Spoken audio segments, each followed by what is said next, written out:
To jump to the next contribution, and I have to call on the stage Mariana, who will also present us a project that was made by Elisava, right? Mariana, can you tell us more about it? Yes, hello Sonia, and hello everyone. Now I will talk to you about Elisava and how Elisava is approaching and leading a new way of teaching food design that here in Barcelona was not done yet in the undergraduate programs. So basically to contextualize what I'm going to say, I've been teaching in Elisava for a lot of years, and for the last 5 years, 6 years, I've been responsible of the project department into the undergraduate program, in which I've seen how students started and how students ended into different disciplines like graphic design, interior design, or space design, like we call it in Elisava, product design, and then a new discipline that is interaction design that we started introducing in the second year and then in the first year. Then later on time, I was also responsible of the undergraduate thesis. And so I realized that I was very interesting coming myself from the graphic design and art director background. I was very interested in food and how food could play a role, an interesting role in terms of design. So in the last 10 years, little by little, also working as a graphic design and art director professional, in which I work with a lot of food companies. I started doing project of food design in terms of sustainability and in terms of how design could help developing new products of startups or new products of companies that already exist but wanted to be more sustainable. So in this line, putting together with the teaching, with the teaching that I do, I started realizing that maybe designers didn't consider, we as designers didn't consider the chefs to be part of our design process when we do food design projects many times. Many times we don't need, because we do a design project. But when we do a food design project, well, sometimes could be a good idea to take them in account. So I wanted to try if this could be a good idea or not. And then it was when I met Janu Sage from Spaisucra, who with I started working and educating and doing a project with chef students and designer students. And then together started creating new proposals of food design, new experiences that were democratic, experiences that were sustainable, and experiences that could bring people to think in a different way in terms of food design. And so the project that you will see now is developed into this line. It was done last year. So Rafa Prat, that I guess he will introduce himself in the video he sent. Rafa Prat is a student that came out from Elisava after 6 years of studying. He studied a program which is 2 degrees. It's called a simultaneous study program, in which you study 4 years of design and 2 years of engineering, or the other way around, 4 years of engineering and 2 of design. And so these kind of students have the background and are able to develop a product project until the end, in the sense that it could be functional. So the project that you will see that Rafa developed is working regarding a subject that we do not usually see, and it's the sound. Have you ever thought about the sound of food? How a food sounds? When you eat a potato chip and it's crunchy, it goes like shh.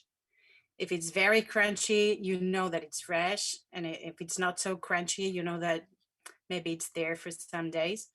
So we started talking with Rafa about the sound of food, which me, myself, I was very interested.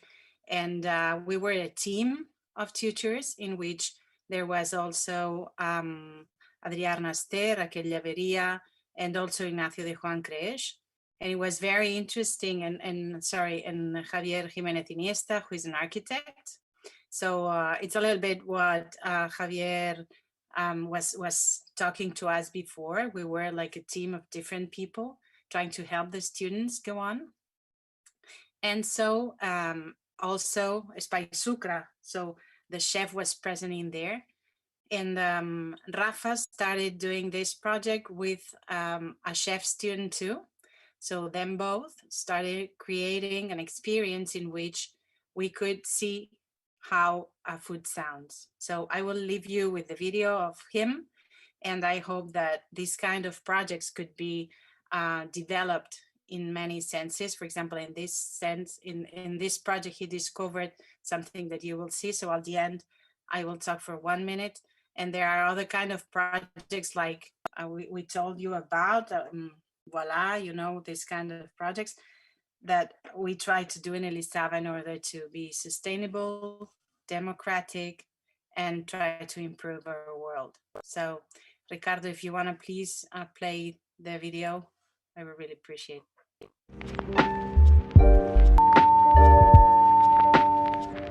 Hi everyone, Rafa here. I'm very happy to present my project at the first Food Design Day. And before we start, I would like to say thank you to all the organization for bringing me this opportunity and also introduce myself.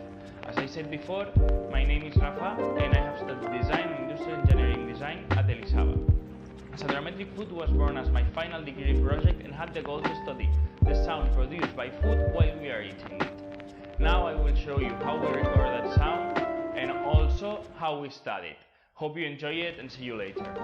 Hello again. We have changed the setup and make a little place so you can see my work. I'm here with my friend Julia, that today will be my sidekick and will be helping me with all the experimentation. Before we start, I would like to make a little theory of what will happen in the next minutes.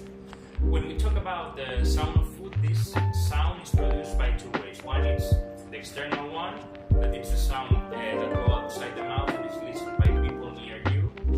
And the other one is the inside one, that is happening inside the mouth of the one who's eating, and it's only listened by this person and listened by this person.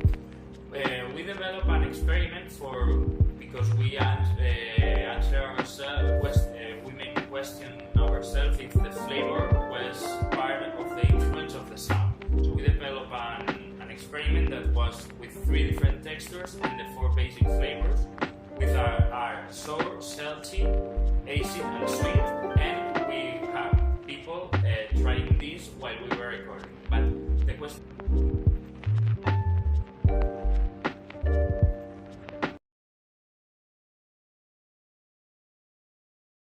is how we record something inside the mouth. So we develop a device.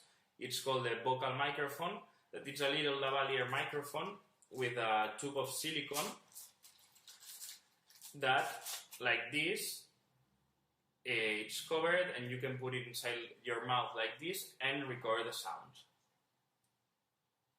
After that, we have to understand how sound works, and for understanding, sound is like a big number, and for studying, you have to know which little numbers make the big number. In the case of the big number, it's the sound, and the little numbers are called frequencies.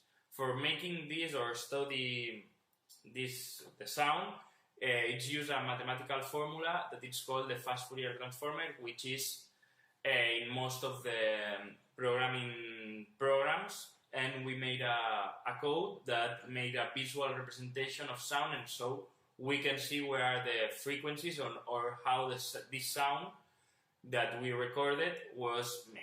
Now we will make a little version of the experiment with only one texture, the crunchy one, and two flavors, salty and sweet.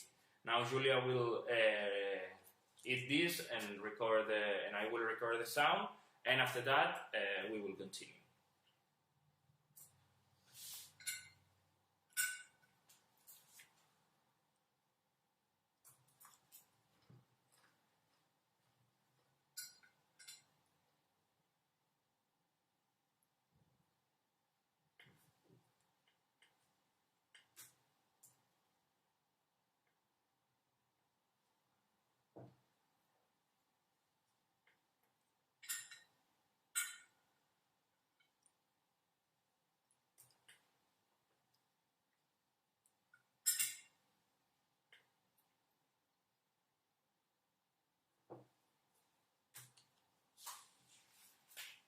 Okay, so after recording the sound, we will study it, but for showing you, now I will share my screen computer so you can see how everything is working, the graphics that are done, and I will explain you the results, what does that mean.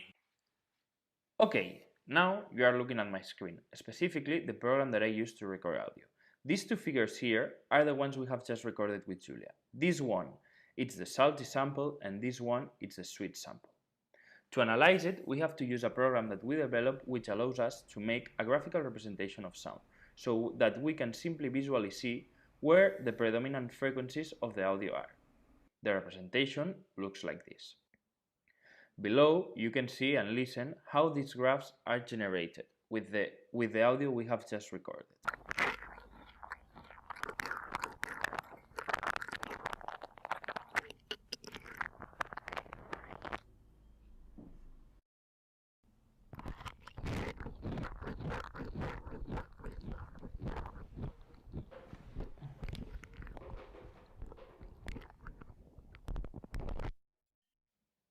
As you can see, although the sound is similar as you have just heard, the graphs are different. But why does this happen? This is because the frequencies can make up the same sound. So, to say it some way, if we want to get number 20, you can do it with different combination of little numbers, like 5, 5, 5, 5, or 5, 5, 4, 6. So finally we can end up saying that 20 is the final audio and the little numbers are the frequency. To end up, I would like to show you a short video of the original data collection in which, as I said before, we studied the 4 basic flavors, which were sour, acid, salty, and sweet, and we used 3 textures that were crispy, soft, and creamy.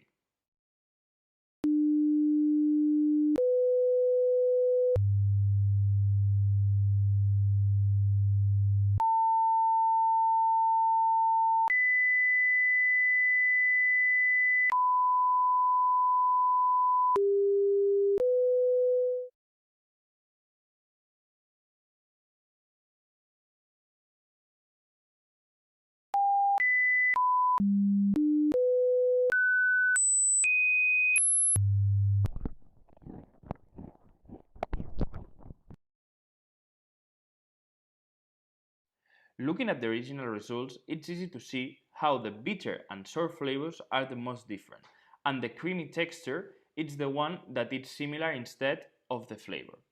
So, to end up, I would like to answer the initial question, which was, does the sound of food change according to the taste, or it's only influenced by texture?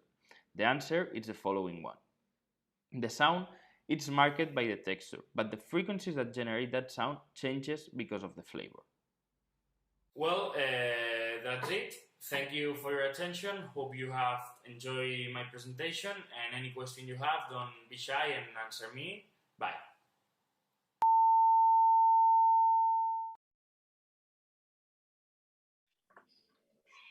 Here we are back. We touched important words like synesthesia, food experience, how we can create relation with our food through the experience. And